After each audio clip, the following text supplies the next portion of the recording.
Comment ça, t'as pas les clés? La maison est vide. C'est pas possible. Je serrais mon téléphone si fort que mes jointures blanchissaient. Le voisin d'en face me fixait depuis son porche pendant que je faisais les 100 pas devant ce qui était, autrefois, ma maison.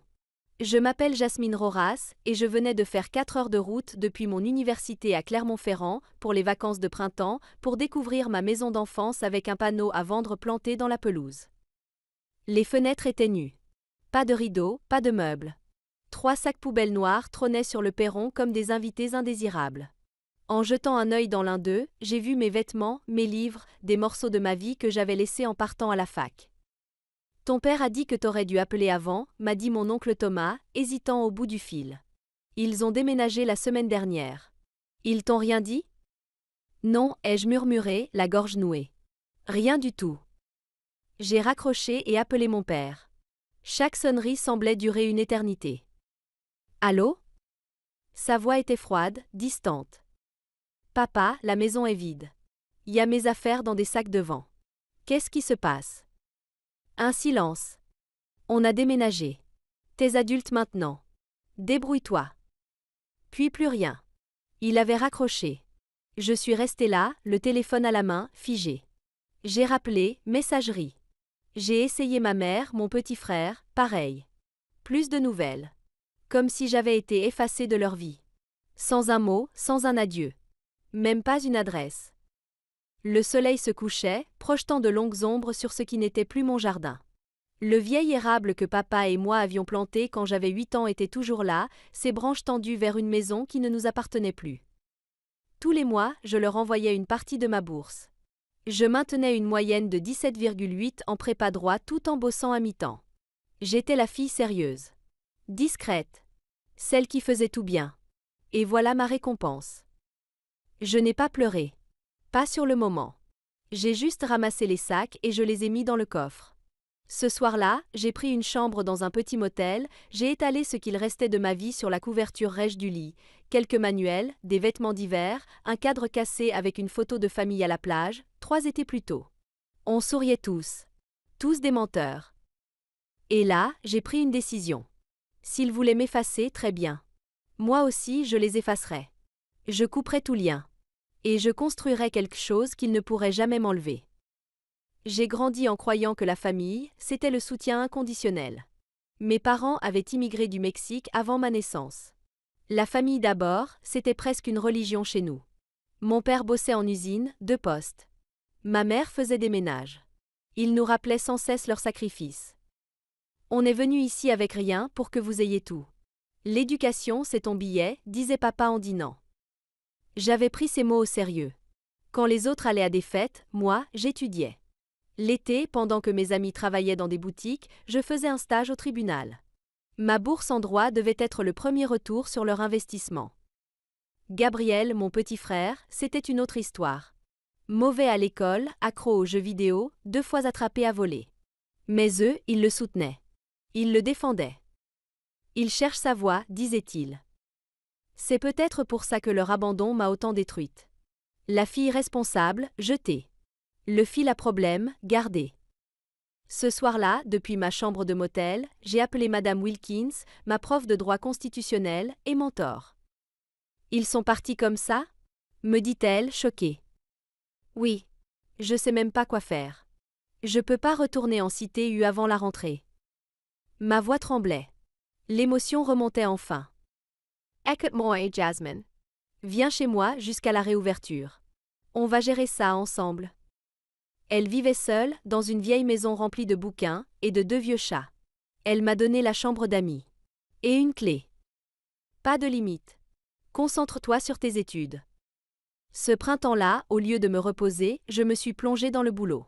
Grâce à elle, j'ai eu un stage d'été chez Riverton Avocat, un cabinet spécialisé dans les discriminations au logement. L'ironie n'a échappé à personne. Transforme cette douleur, m'a-t-elle dit un soir, en buvant du thé. Les meilleures plaidoiries viennent d'expériences personnelles. J'ai hoché la tête, repensant aux photos de famille froissées au fond d'un sac, ma quinceañera, mon bac. Tous ces souvenirs, jetés comme des ordures. Cette nuit-là, j'ai bloqué leurs numéros. Tous. Mon père, ma mère, Gabriel. Même mes tantes et oncles qui pourraient les soutenir. Si on me demandait « Ta famille ?» On n'est plus en contact. Pas d'histoire dramatique. Pas de demande de compassion. Je repartais de zéro et la sensiblerie n'avait pas sa place dans mes fondations.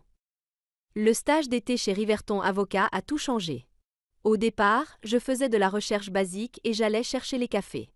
Mais tout a pris un tournant le jour où maître Eleanor Grayson, ma supérieure, a remarqué ma capacité à créer du lien avec les clients. « Tu as quelque chose de rare, Jasmine », m'a-t-elle dit après que j'ai rassuré une jeune mère menacée d'expulsion. « Tu écoutes vraiment. » Très vite, j'ai été chargée des entretiens d'accueil, familles évincées de logements sociaux, retraités victimes de hausses illégales, étudiants pris au piège de propriétaires abusifs. Leurs histoires résonnaient en moi, plus que je ne pouvais le dire.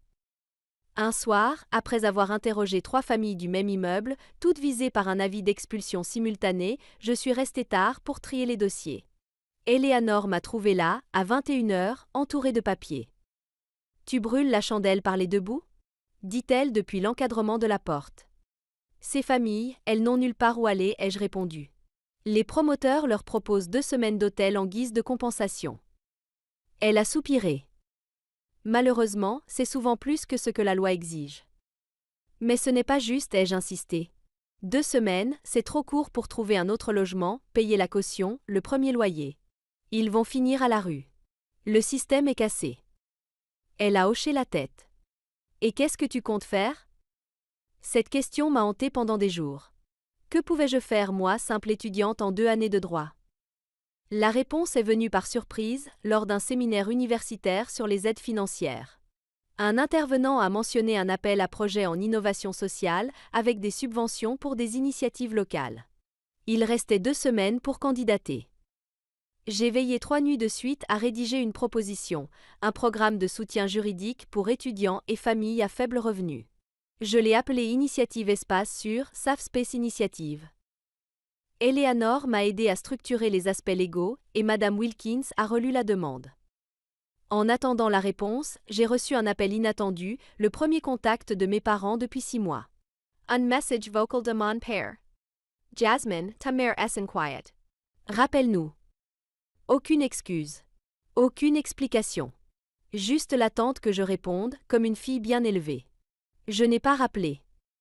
3 jours plus tard, un autre message. Ce silence est puéril, Jasmine. On est ta famille. J'ai gardé les messages, sans y répondre. Puis les appels se sont multipliés, mon père, ma mère, parfois mon frère. Le ton oscillait entre autorité et supplication. Jamais un mot sur ce qu'ils avaient fait. Quand j'ai appris que j'obtenais la subvention de 25 000 € pour lancer l'initiative Espace Sûr, je ne leur ai rien dit. Quand Riverton Avocat m'a proposé un poste rémunéré pour poursuivre l'action pendant l'année scolaire, j'ai fêté ça avec Madame Wilkins et Eleanor. Ma nouvelle famille se construisait. Des gens qui m'aimaient, non par devoir, mais par respect sincère. En janvier, l'initiative avait déjà aidé 23 étudiants à éviter des expulsions abusives. On travaillait dans un ancien local à archives reconverti chez Riverton, avec 2 parajuristes bénévoles et des étudiants en droit en alternance. Je courais entre les cours et le bureau, je passais mes soirées à éplucher les dossiers. Éreintant, mais gratifiant. Chaque personne qui gardait son toit, chaque étudiant sauvé de la rue, c'était une victoire. Pendant ce temps, mes parents intensifiaient leur campagne de retour. Les appels devenaient incessants, parfois plusieurs fois par jour. Quand je ne répondais pas, ils passaient par la famille. « Ta mère pleure chaque soir », m'a écrit ma tante Lucia. « Peu importe ce qu'ils ont fait, tu pourrais leur pardonner, non ? » Je n'ai pas répondu non plus. Le pardon suppose une reconnaissance. Et eux, ils n'avaient toujours rien admis. Un mardi après-midi de février, je conseillais Devon, un étudiant de 2e année. À son retour des vacances, il avait découvert que son propriétaire avait reloué sa chambre, malgré un bail toujours actif. On discutait des recours possibles quand le téléphone du bureau a sonné. Initiative Espace Sûr, Jasmine à l'appareil, ai-je dit, en m'excusant d'un geste vers Devon.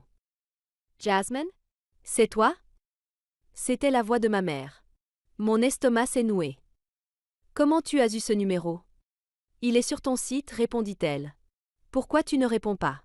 On est mort d'inquiétude. Devon s'est agité, mal à l'aise.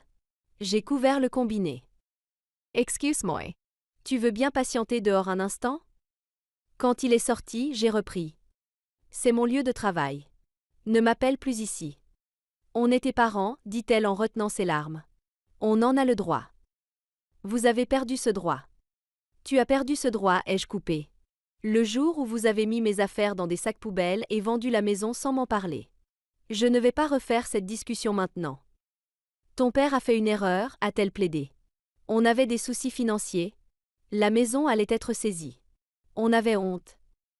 Un instant, j'ai senti ma détermination faiblir. Des problèmes d'argent? Une saisie? Il ne m'en avait jamais parlé. Si vous aviez des problèmes, vous auriez pu me le dire, ai-je répondu plus doucement. J'envoyais déjà de l'argent tous les mois. Ton père ne voulait pas, a-t-elle soufflé. Sa fierté. Tu sais comment il est. Oui. Je savais. La fierté de mon père était une force silencieuse qui régissait notre famille depuis toujours. Mais ça n'excusait pas tout. Je dois retourner travailler, ai-je dit fermement. Merci de respecter mes limites. J'ai raccroché avant qu'elle puisse répondre. Mes mains tremblaient légèrement en reposant le combiné. Cette conversation brève avait réveillé des émotions que je pensais avoir enfouies pour de bon, la colère, bien sûr, mais aussi une vieille responsabilité familiale que je n'arrivais pas à éteindre. Plus tard, dans la soirée, Eleanor m'a trouvée assise à mon bureau, les yeux perdus sur le journal d'appel de l'initiative Refuge. Tout va bien? Tu sembles ailleurs. J'ai hésité, puis j'ai fini par lui raconter l'appel. Une part de moi veut croire qu'ils avaient une bonne raison. Que ce n'était pas juste par cruauté. Elle a réfléchi un instant.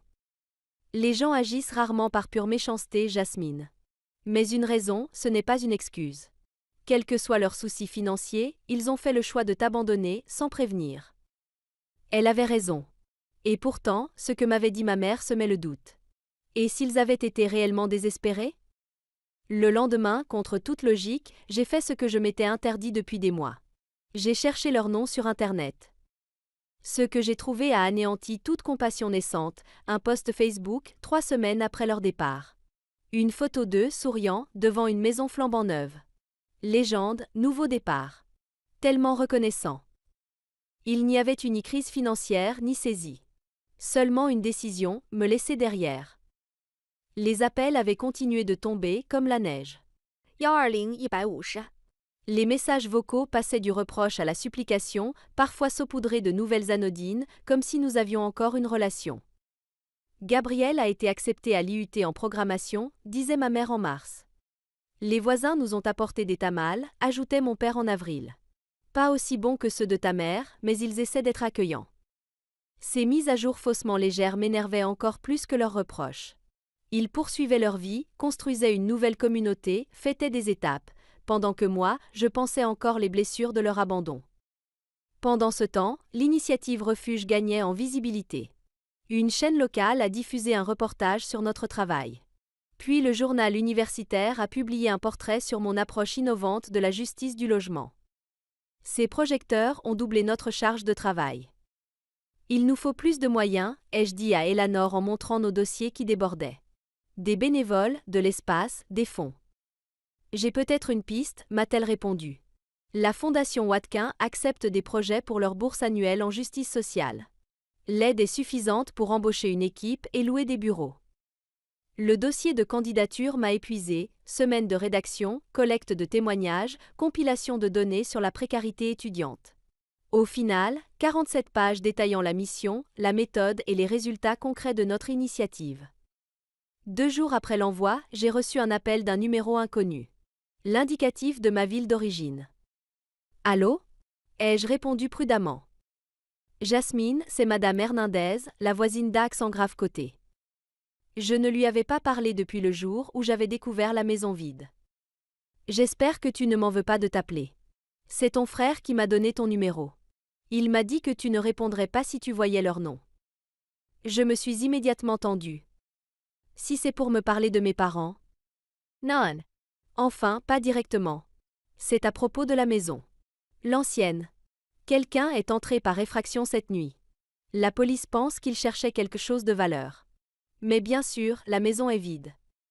Je ne suis jamais retournée là-bas, ai-je répondu. Et je n'ai plus de clé. C'est ce que j'ai dit à ton père, soupira-t-elle. Mais l'intrus a laissé quelque chose. Une enveloppe. Avec ton nom dessus. Mon cœur a raté un battement. Qu'est-ce qu'il y a dedans? Je ne l'ai pas ouverte, répondit-elle. C'est. L'enveloppe est à ton nom et elle a l'air officielle. Il y a le nom d'un cabinet d'avocats dessus. Du courrier juridique à mon ancienne adresse? Ça n'avait aucun sens. J'avais fait mon changement d'adresse depuis des mois. Tu peux l'ouvrir? Ai-je demandé. Dis-moi ce qu'il y a dedans. J'ai entendu le bruit du papier déchiré, puis un silence. C'est au sujet de la succession de ta grand-mère, dit enfin Madame Hernandez. Du côté de ta mère, au Mexique. Ma grand-mère était morte quand j'avais 13 ans. Je gardais peu de souvenirs d'elle. Qu'est-ce qu'il y a sur cette succession? Tu as hérité d'un bien à Waka, lut-elle lentement. Et il y a un relevé bancaire, Jasmine. Le solde dépasse les 400 000 euros. Mon esprit s'emballa. C'était impossible. Ma grand-mère avait toujours vécu simplement. Elle n'avait pas cette somme. La lettre dit que le terrain a été exploité après sa mort. Des résidences de vacances. Ta part vient de la vente de 2 unités. J'ai attrapé un stylo, notant fébrilement les coordonnées du cabinet que me dictait Madame Hernandez. Ma main tremblait. Est-ce qu'il y avait une date, un moment où cette succession était devenue effective? Attends, oui, dit-elle en feuilletant les papiers. Ça a été finalisé en mars dernier. Mars? Un mois avant que mes parents ne m'abandonnent. Ça ne pouvait pas être une coïncidence. Ils savaient pour l'héritage. Et ils m'avaient laissé malgré tout. Alors que j'étais encore sous le choc, la Fondation Watkin m'a appelé. Notre projet avait été retenu parmi les finalistes pour leur bourse. Il fallait maintenant préparer une présentation devant leur conseil. En temps normal, ça aurait été un moment de joie. Leur soutien pouvait transformer Initiative Refuge en une véritable association. Mais mon esprit restait bloqué sur l'héritage. Avec l'aide d'Elanor, j'ai contacté le cabinet d'avocats au Mexique. Ils ont tout confirmé, l'héritage était réel. L'argent m'appartenait.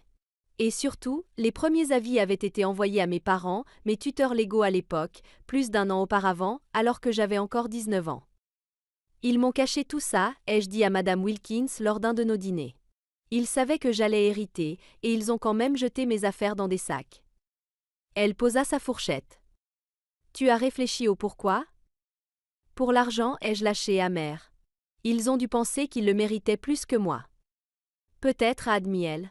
Mais dissimuler un héritage, c'est risqué. Tu aurais fini par le découvrir. Peut-être qu'ils voulaient te le dire à leur manière. Que tu sois reconnaissante, dépendante. J'ai repoussé mon assiette, écœurée. Ou peut-être qu'ils n'ont jamais eu l'intention de me le dire. Les fonds ont été transférés sur mon compte 3 jours avant la présentation chez Watkin. Je ne savais pas encore quoi en faire, mais leur simple présence m'apportait une paix étrange. Pour la première fois depuis que j'avais retrouvé ma maison vide, je me sentais libérée, financièrement indépendante de mon passé. La présentation était prévue un samedi après-midi de mai. Je suis arrivée à leur bureau, en centre-ville, 1 heure à l'avance. Je révisais mes notes dans la salle d'attente, moderne et épurée. Nous demandions 300 000 euros sur 3 ans pour élargir les services de l'initiative Refuge au-delà de l'université vers la communauté entière. Elanor m'a rejointe 20 minutes avant l'heure. Élégante dans un tailleur gris anthracite. Prête? Me demanda-t-elle en s'asseyant près de moi. Autant que possible, ai-je soufflé en ajustant ma veste bleu marine. Professionnelle, mais pas trop stricte. Le conseil a l'air formel, m'a-t-elle averti, mais ce qui compte pour eux, c'est l'impact. Concentre-toi sur les récits humains. Comment notre action change des vies. On nous a escortés jusqu'à une salle de réunion. 8 personnes assises autour d'une grande table brillante. J'en reconnaissais plusieurs grâce à mes recherches, entrepreneurs locaux, mécènes, un ancien juge. Le directeur, William Watkin en personne, s'est levé pour nous accueillir. Madame Ross, Maître Grayson, bienvenue, dit-il en désignant l'espace de présentation. Votre dossier écrit est très convaincant. Montrez-nous pourquoi l'initiative Refuge mérite notre soutien. J'ai branché mon ordinateur au projecteur et j'ai commencé. J'ai raconté notre parcours, d'un simple projet étudiant à une ressource reconnue. Elanor a apporté le contexte juridique, expliquant comment notre modèle comblait les lacunes du système existant. Au bout de 20 minutes, alors que je présentais notre vision d'expansion, la porte s'est ouverte. Un assistant s'est penché vers M. Watkin et lui a soufflé quelques mots. Il hocha la tête. Je m'excuse pour l'interruption, dit-il. Mademoiselle Ross, il y a des personnes ici qui disent être votre famille. Ils insistent pour vous parler. C'est urgent, semble-t-il. Mon cœur s'est figé. Ma famille. Nous pouvons leur demander d'attendre que vous ayez terminé, ajouta-t-il, visiblement gêné. Eleanor posa un main rassurant sur mon bras. C'est toi qui décides, Jasmine. J'ai pris une profonde inspiration. Après des mois d'appels ignorés, ils avaient choisi ce jour-là. Le moment le plus important de ma jeune carrière. Le message était clair. Dites-leur que je leur parlerai après la présentation, ai-je dit, étonnamment calme. C'est trop important pour que je sois interrompu. Monsieur Watkin hocha la tête, approbateur. L'assistant s'éclipsa pour transmettre mon message. Je me suis tourné à nouveau vers la présentation, mais dans ma tête, c'était la tempête. Après presque un an de silence, qu'est-ce qui pouvait être si urgent? J'ai terminé la présentation presque machinalement, la voix assurée malgré le chaos intérieur. Le conseil posa des questions pertinentes, auxquelles je répondais avec précision, déterminé à ce que ma vie personnelle ne vienne pas gâcher cette opportunité. Lorsqu'ils nous ont remerciés et promis une réponse sous 2 semaines, je me suis sentie vide, plus que pleine d'espoir. « Tu as été brillante », m'a dit Eleanor en rangeant nos documents. Surtout dans ces conditions.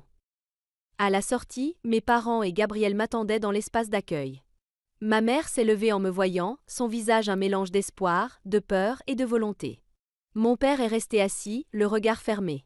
Gabriel, lui, semblait gêné, évitant mes yeux.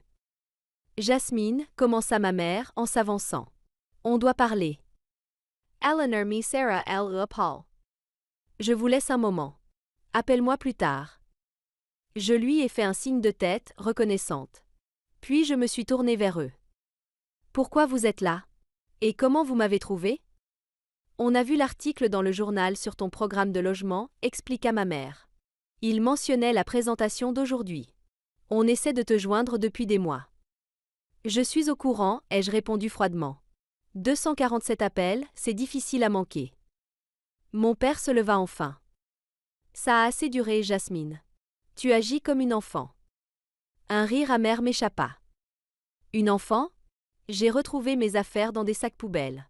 Vous avez vendu notre maison sans me prévenir. Vous m'avez abandonné. Et c'est moi l'enfant dans l'histoire?